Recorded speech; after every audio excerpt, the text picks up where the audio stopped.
Levantaré mi bandera, estando en mi país o estando allá afuera, porque para mí, mira, no existen fronteras. Yo levantaré mi bandera, wow. Levantaré mi bandera, estando en mi país o estando allá afuera, porque para mí, mira, no existen fronteras. No, no, y es que hay mucho sentimiento, lo grito al viento, de ser latino nunca me arrepiento. Lo digo desde la Suiza, centroamericana, rebota en Colombia y en Dominicana y yo. Welcome to the 2023 Revolucion 30-day digital festival brought to you by TodoWafi in honor of Hispanic Heritage Month. If you're looking to trace your ancestry, then you will love our next guest. She is a professional genealogist and founder of Descubre Tu Historia. Welcome, Irisneri Alicea Flores. You got a long Thank you, name. thank you. Yes. God, what Those are two last names. Those two last names. This is just as long in general, like the first one. I'm just gonna call you Edie's for the interview because man, That's good. going Irisneri. I'm gonna have to like practice it just to make sure that we get it Irisneri right. Alicea. Yeah, All right, yeah. so No we're gonna middle name, jump. thank God. Oh well, I mean, if you have any more attached to those, we'd have a problem because I'd have to like We have cut a it whole off. sentence. Yeah, we'd have to get Grammarly to look it over just to see if it works. So that's good. All right, let me jump right into it. You and I have something both in common. We were Hmm. talking about it just even this past winter when I was there. We both learned a lot, and we both got swept away every single time that we visit the island. For Hmm. me, it was like the very first time since I was a kid going back to Puerto Rico and being able to experience my culture, the people, the food, just the environment, completely different from here in the United States. And Hmm. so um just I asked like what was the visit for you when you had gone there and it was like your learning moment going back to Puerto Rico. So when I went back, I lived in Puerto Rico till I was 8. Then I visited on and off since I was 15, and then went there for college. And I left in 2004, just like many of us couldn't make it to be able to Yeah. stay. And but then I went back, married, got kids. I was 10 years out of the island. And within those 10 years, that's when I started my research. And it was it's so hard to describe to be able to go back after 10 years of not being there, looking for that connection, and then being in these towns that I had not visited before, like Cabo Rojo, being in the plaza, knowing this is where my ancestors were walking into the church, just everything. I saw everything with a whole new eyes.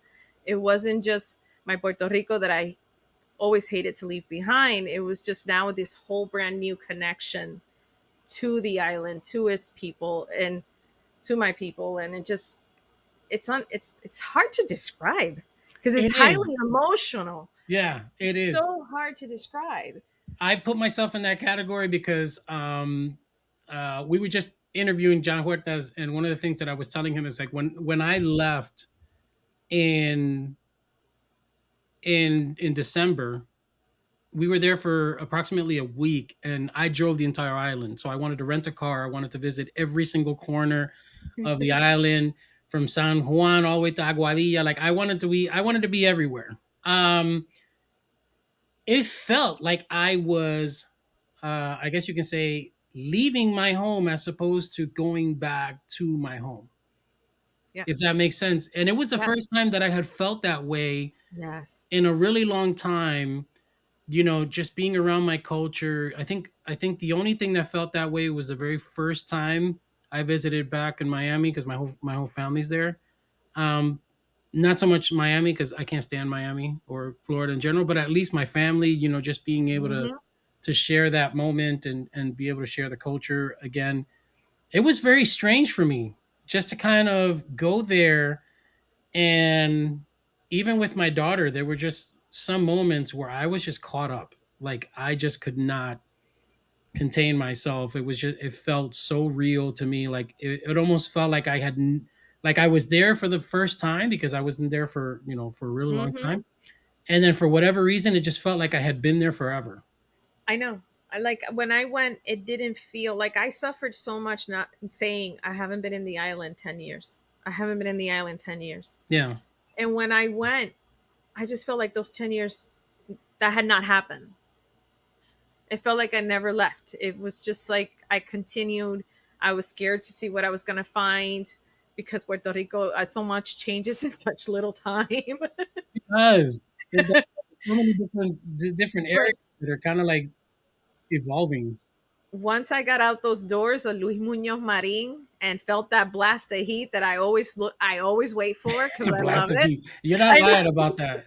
There's only I two places where I felt that: Dominican Republic and Puerto Rico. And I'm Miami like, oh comes a yeah, those close doors third. open and it's going like boom. And I waited for it and it was like, I'm home.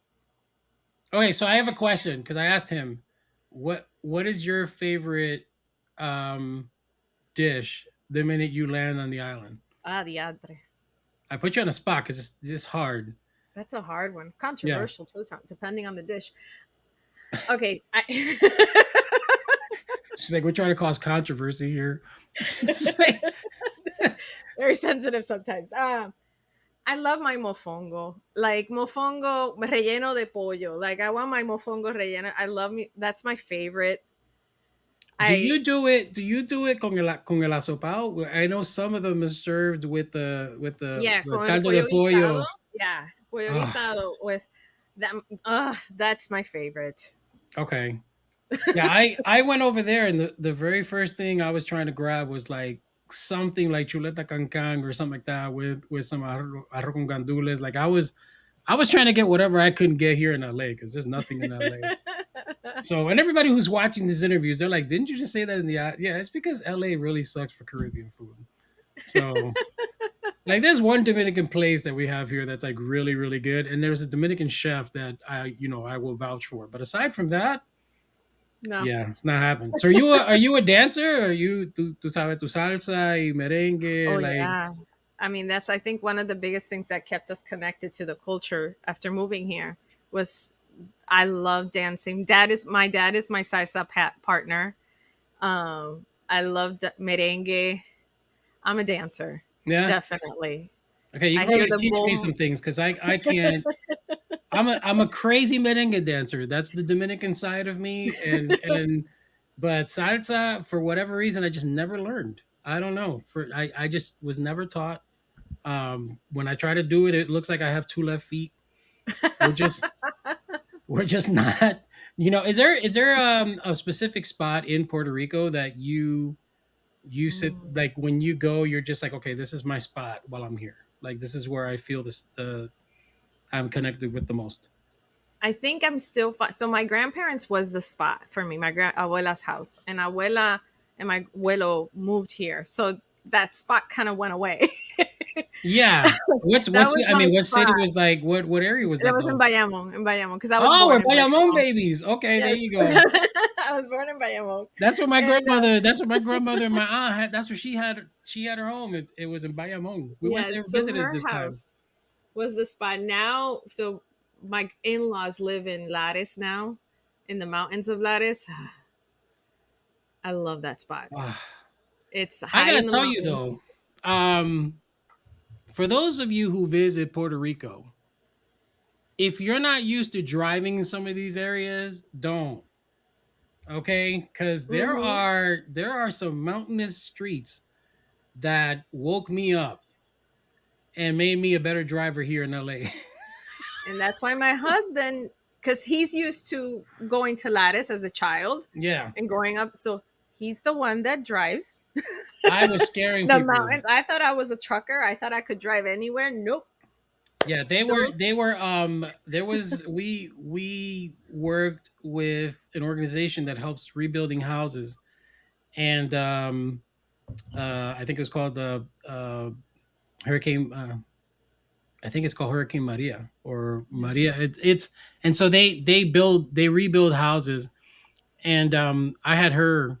shocked at the fact that I was driving these skinny streets in a Wow. way where I felt, and you know what gave me good practice? Driving the Malibu canyons is is what gave me good. Oh. But keep in mind that the Hollywood Canyons is 2 lanes, and this one is technically like one and a half, maybe one. Yeah. So you have to drive very carefully because while you're going up, somebody could be speeding down like 50 miles an hour, and you're like, "How are you doing that?" End up on a ditch Yeah, somewhere. no, I don't know how it happens. I've been in situations where it's been very challenging. Yeah, Like, no, tough keep stuff. me, And I keep me know like we're going up ranting that because we're path. both Puerto Ricanos, so we're on this trip. But I'll get back on topics for those people who are just like, oh, we want to learn about genealogy. All right. So your family moved here in the Yeah, '50s. Um, what was it like for them at that time? Did you guys get, were you given those stories as to what it was like to be yeah. Puerto Ricano moving to New York? I know from my grandmother, my maternal grandmother, who I'm blessed to have, still have today. She would tell me a lot of stories. She worked in the restaurant that's still there in Macy's on Fifth Avenue. Okay, So she actually that's worked in insane. that. I know. That something actually still exists from that It time. still That's exists. crazy. So it was awesome because I got to see that. I got to go this past year and just be like, wow, and imagine her there. Yeah, it was. I mean, she moved into an area.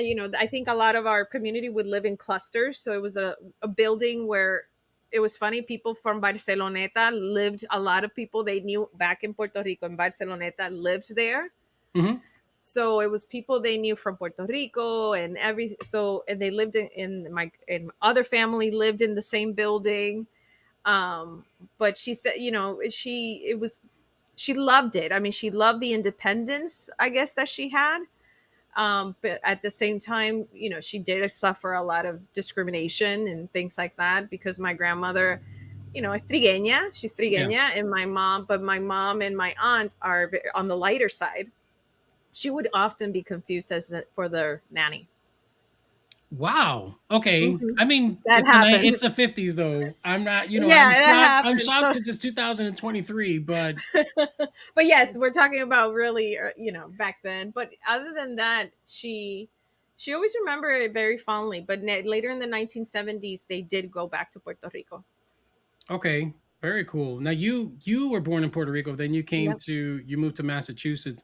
When you did that move, did your family like was the cultural tradition very strong when you moved over to, did you carry it over to Massachusetts? Yeah, it was definitely when we first moved here. I'm still here. I'm still here in the same town that we moved into when we came from Puerto Rico. Um, it was a culture shock. It was just us from our immediate. That's it. It was just my dad, my mom, and two. It was three of us and one on the way, and it was different. I mean, Spanish Channel did not exist in this area at that time, so it was a Wait, how did you lot of. guys survive with no Telemundo there was no novelas? So there was Not at that time. It started very slowly. Saturdays we would get it for like half a day, oh my and goodness. then and then eventually, I mean, now forget it. Here in Holyoke, we're actually having fiestas patronales Oh this wow, that's very weekend. cool. Yeah, Okay. so very, very, it's become very connected. It has a very big population of Caribbean. But for us, I think we always connected back through the music.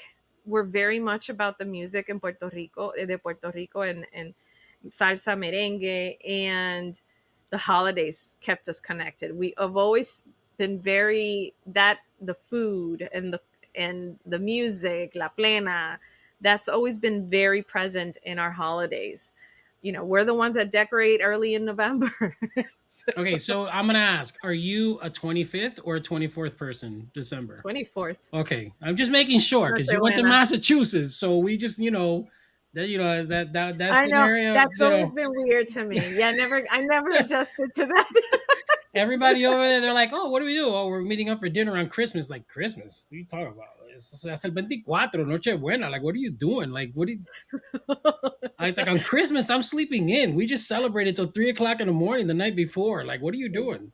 Exactly. Waking up, eating Exactly. leftovers, and opening of gifts. That's at midnight. So, tremenda cosa. And that's Until always los been the Reyes case. Mago. Nochebuena. Reyes was a little harder because the snow and the frozen ground. My Yeah. parents had a hard time keeping, and we still had to go to school. I mean, that So was back in the day. People don't know this. yeah, But this is two the inches, two late inches of 80s. snow didn't keep you in. Okay, it's not Oh, like now where if like it snows, all of a sudden the schools are like, there might be a chance you might not be able to make it. No, yeah. we were like digging deep. I mean, we had Yeah. jeans covered up in Yeah. snow, I still remember walking my through first time with the thunderstorms. snow. Oh, and you had it in Massachusetts. I was in New Jersey, but we had snow then. Like 6 Oh yeah. inches, 6 inches, and you're still going to school.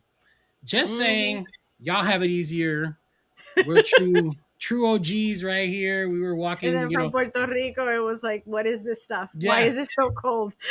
I still remember. the funny the funny part is like people don't get it. Like when we're sitting there talking like this, those stereotypical reels and memes that are out there about parents talking about how they had it worse at the time, it's because they did. Like they really did. They did. It's like they're not making this shit up. Like No. we're not at that level of complaining yet. But I can tell you right now that me and Edie's were walking through some stuff Oh just my to get god, to yeah. school. Which is why I don't like being in the snow now. My kids Yeah. have to they have to negotiate with me to get me outside. We were part of those you can't put my arms down kids. Like that was our no, and that was even way before that because I think the movie's from the 80s, but the actual thing is from so now okay, so we'll get back on track.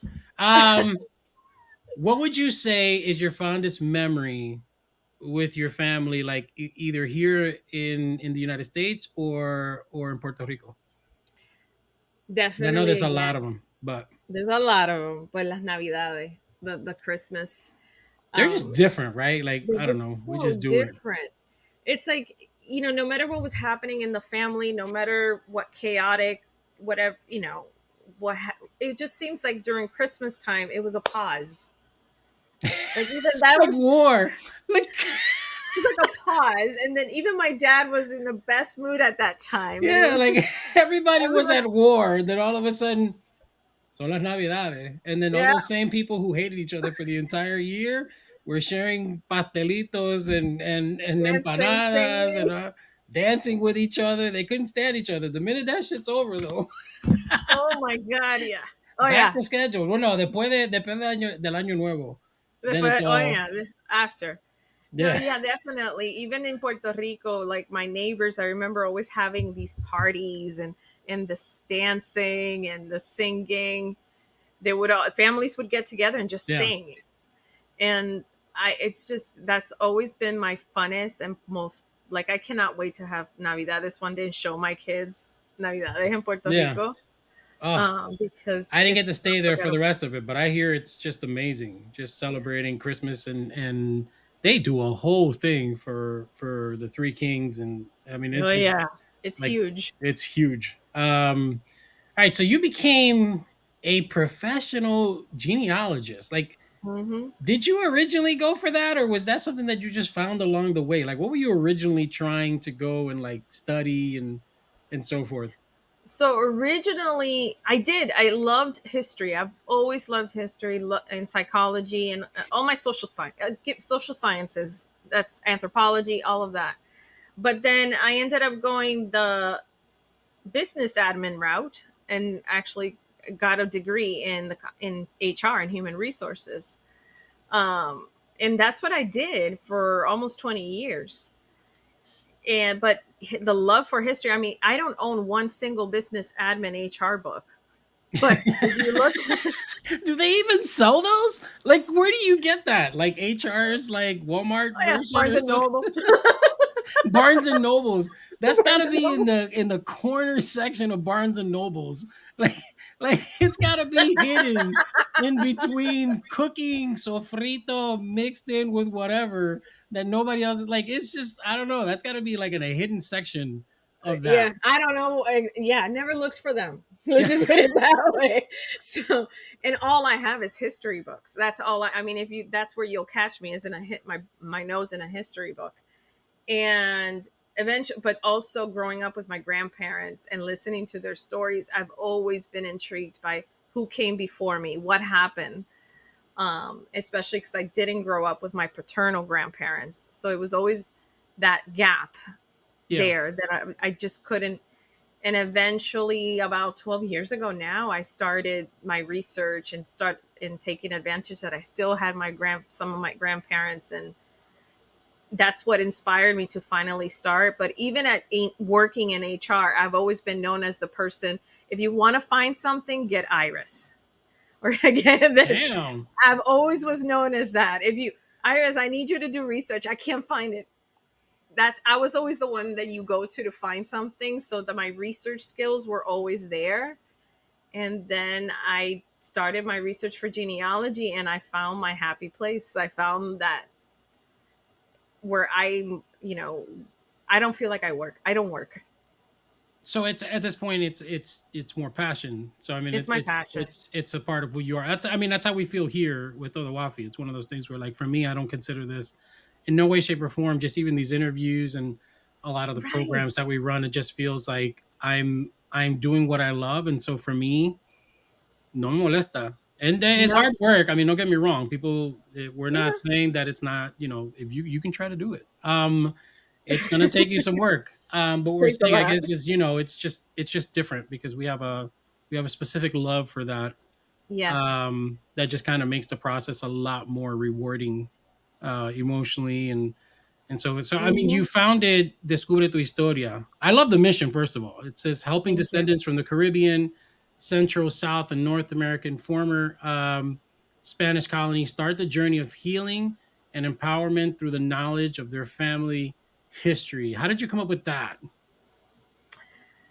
From the heart. I mean, because it is what I want to do. It is why I founded Descubre. It's what I experienced when I started my story, my research, and seeing how it impacted me as a Latina, as a daughter, as a mom, as a Puerto Riqueña, because it's all these different levels, from the personal, from the individual to the collective. Yeah. And then when I started sharing it with my family, with my grandparents, and seeing how it affected them and impacted them to know more about the whys of certain things, why they happen, filled some of the gaps for them. I felt, seeing what our community was going through. It was right around the same time que Maria happened. Puerto Rico was going through the whole Maria fiasco. It's just started to open up that hunger for connecting with my community, of creating some healing, creating that connection back to our roots. Um, I saw it. I saw that hunger here reflected in the diaspora, especially watching us here out, watching what was happening over there, and it inspired. It just, I saw, discovering the history that you don't learn in school, understanding more about the history of the island, of why certain things may have happened, did happen the way they did. It, I just felt like it was something that needed to happen. We need to know more about, we need to learn about our past. So now if somebody comes to you, so for instance, Hmm. if I come to you for the first time, how does that process start for that person? Like, what would be the intro that would lead me to, because eventually what happens is that you start creating like a family tree Hmm. Hmm. of your history. So how does that process start? So usually they come to me. We always meet face to face, by Zoom. I love that's one of my favorite parts, is meeting them, getting to know them getting to know me, especially because, to me, highly, a high honor to me, for have someone trust me with their family history, with their family story.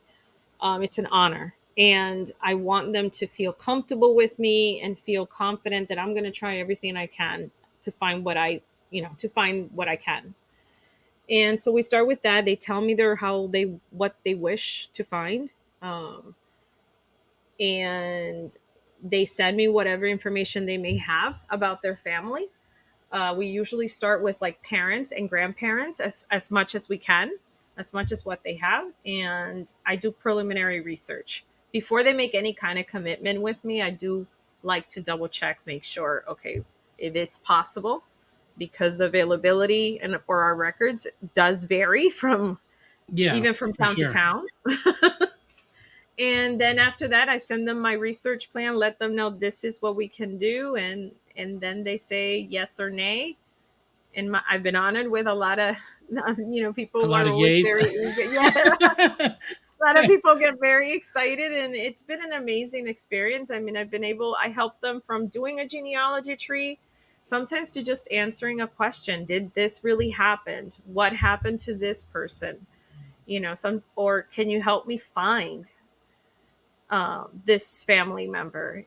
That's I've even helped with that. So it's just, yeah, I there's no words, because to me it's really an honor. It's like I really respect the fact that they trust me with this.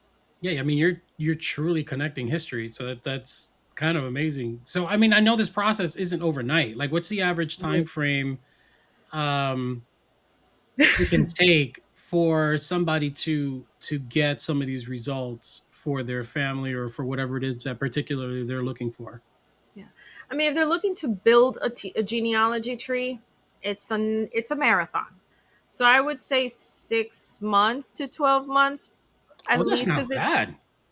yeah, to Okay. get a good, as long as you're dedicated consistently to the research. But it can take longer, obviously, because it depends on how, people are available for research. Depends how much information you find. I mean, if you're lucky to hit a line where you're like finding information, a lot of documentation, so it could take longer. It just depends on the person, on if people are just looking for something specific, such as, you know, who's my ancestor that arrived from that can who arrived from the Canary Islands. That can Yeah. take a little bit longer, because sometimes it goes back pretty long way. Okay. But yeah, it depends on what people sometimes. The more specific, it can take a little less. Like looking for a newspaper article, something like Yeah. that. That can take me maybe a week or two, or Okay. maybe even less. What do you say is like for someone who is reluctant or doesn't know where to start Hmm. when trying to find like their ancestry? What would you say to that person on the importance of it? Especially for a person that's reluctant. Another part that's very mission that it's behind my mission is getting our community to learn that it's okay to talk about the hard stuff, having those hard conversations. And genealogy, especially for me, it's one of the ways. It's not the only way, but it's definitely one of the ways to start getting us communicating with our family members, communicating and having some of those tough conversations, because there's definitely a breakdown in communication, especially from the when they came over. For those that came over to the United States, Yeah. there was a big breakdown in communication. There's so much that people don't know, and that's where the healing is. A lot of us in our community don't realize, and this is my mentor Denise Soler Cox said, the healing is in the wound. And Yeah. that's what we need to do. And I think genealogy facilitates us to be able to start having those conversations, and that our community, there's a lot of, we're very opinionated, but we don't like to talk about the hard stuff. And Y eso an no se habla. opinionated in a gossip standpoint. Like sometimes we're opinionating on stuff that isn't even real. So Exactly. yeah. But then the real stuff, de eso no se habla. Yeah, I do have a question because I'm always, when they talk about like, is there anybody that you've had as far as like a client who has just Mhm. not accepted the results? Like when they go back and they realize, oh, they've been maybe denying something for years, like this wasn't the case. Like, oh, like there's a lot of people who like deny even their own heritage, Oh, yeah. depending on, they're like, oh, I'm not Afro Latino, there's no way, blah blah. I was just talking about that with John. We were like, the majority of Africans that came to the island. Yeah. So, or that Caribbean stand. So, have you had anybody who is just sitting there going like, "Nope, that's not true. I was told something else," and I they were just completely upset about that? I have not had the experience. I hope you're not jinxing me right now. I'm setting it up. I'm setting it up. That's it. I'm gonna pay somebody to do that just to see what your reaction is, and it'll be another like punked episode or something. I'll be like, oh no, no, I haven't. I think because up to now, I have been able to back things up with documentation. Yeah, I've always tried to. I always use documentation to back up what I'm saying. It's based on genealogical research done by the genealogical societies. So I have, yes, I've gotten the people surprised to find out certain I can see information. that. I can see surprise. Yeah. Yeah, like be like, oh wait, but my grandfather was so light. Really? Like I have found a great grandfather, a third or fourth great grandfather that was actually he was cited to have come from Africa. Wow. So Okay, that's deep. which is That's back. major to actually be able to identify the ancestor that came from Africa. Um, and the person was a bit surprised because obviously basing it on genetics, on the color.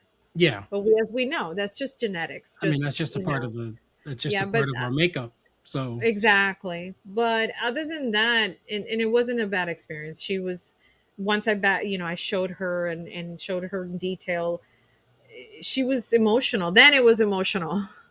Then it was like, oh my god, it's okay. Wait, yeah, like you're finally. Well, I think a lot of people, for the most part, need some type of clarity in order to finally accept, you know, exactly.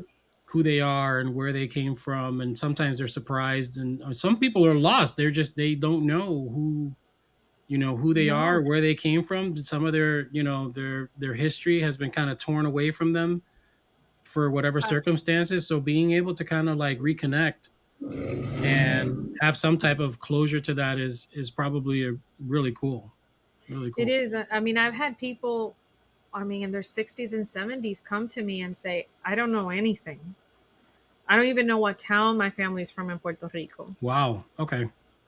Yeah, and to be able to give them that and give them not just the town, but give them look how far back, And you the know. cool thing about it is they can pass that down. So I think what it takes one person, that one person can take it, and now that's set in stone for whoever wants to kind of add a branch to that tree. So Exactly. very cool. Man, this was really good. And I'm gonna have to turn around and do it one time just so I can turn around and complete my family. I mean, I would love to. I have some people who go way back. So I mean, I've been blessed where my family kind of keeps track of that stuff. But just to find out Awesome. more, because I'm divided into two different countries, so it'd be interesting. I don't know anything from like my father's side, Yeah. except for my grandfather. But beyond that, don't have any idea. So this may be something like a project I might do just to showcase to everybody else. That might be Let cool. me know. All right, let's have some fun. I mean, we've been having fun the entire interview, but let's have some fun with a game. What I'm gonna All do right. is, Irisneri already told me she talks Spanish, so we're gonna play a game called.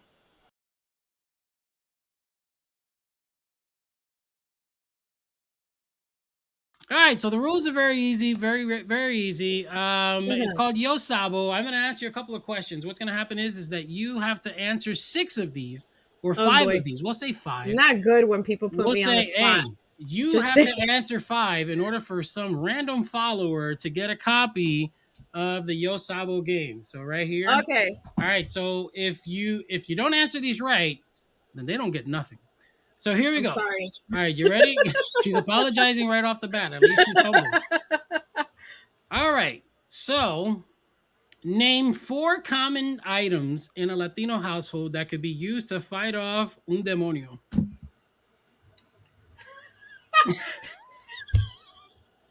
Oh no. A Una demon vela. for those people. All right, so we got Las we got a velas de candle, santo. okay? Okay. And you can be Uh, creative. I mean, just think of things that are around the house.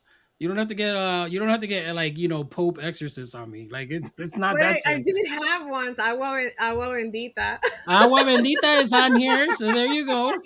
So you've already got two. You've already got two. Rosario, un rosario. Rosario, okay, that's three. What's something more simple? La Just that you have Biblia. La Biblia. There you go. You know what? I'm gonna grant that one. That's one. That's one. So she got one. All right. ¿Cómo se dice floor in Spanish? Piso. Piso. All right, that's two. Look, somebody's getting this card deck. ¿Cómo se dice swimming pool? Piscina. Piscina. All right. Oh, I'm glad all right, finish the sentence. Sana colita de qué? De rana. All right. What is the standard cure remedy recommended by all grandmas? Well, my grandma did two. Vicks. No, but you gotta get it's not just called Vicks. What is it? Vicks what? Vicks Vaporub. Vaporub. There you go. They didn't just call it Vicks. And Savila. My grandmother Savila. Always. Yo, Savila. you did it. So let's see that 1, 2, 3, 4. Oh no, you got one more. That's 5. So one more and you got it. ¿Cómo se dice wallet? Cartera. There you go. Somebody gets a free game, courtesy to Miss Irisneri over here, who turned around and goes, "Hey, man, you got all of them." See, that's I'm usually not good on the spot. I mean, hey, you did a really good job. So if people wanted to follow you or learn more about Descubre Tu Historia, where would they go? They would go to. They could follow me at Descubre Tu Historia in Instagram and Facebook. I am on Twitter and LinkedIn also, but Facebook and Instagram are my main social media sites. I do have a private Facebook called Descubre Tu Genealogy, and that's for those that are interested in doing their own research, and I have more access, a little bit more direct access to give them tips and things like that. And also my website. They can join my email list and book me if they want to for 30 minutes, and we can talk. Very cool. Well, it was absolutely amazing to be able to have this discussion with you, two Boricuas. At least we're talking food, genealogy, history. A little bit of everything. A little bit of everything. A little bit of everything. So, again, thank you for joining us. It was a true pleasure here to have you. Thank you so much. That is our one-on-one special edition with Irisneri Alicea Flores. Make sure to follow on all the social medias that she mentioned. Visit her at descubrehistoria.com and keep on tuning in to the entire festival. It's 30 straight days. Revolucion and TodoWafi.com for the complete schedule of events. And follow us on all social media platforms on our end, TodoWafi.com. I am Rafael. That is Iris. I'm not going to give her full name. And we are out. Desde Nicaragua hasta Costa Rica, con esta canción todo el mundo se identifica. Llamen a los chilenos y a los cubanos, llamen a Puerto Rico y a los mexicanos, que ya se armó la rumba. Desde Panamá hasta Ecuador, vámonos a Perú y luego hasta Salvador. Que se escuche en Brasil y Argentina. Yo quiero un grito de mi gente latina y levantaré mi bandera, estando en mi país o estando allá afuera, porque para mí, mira, no existen fronteras. Yo levantaré mi bandera.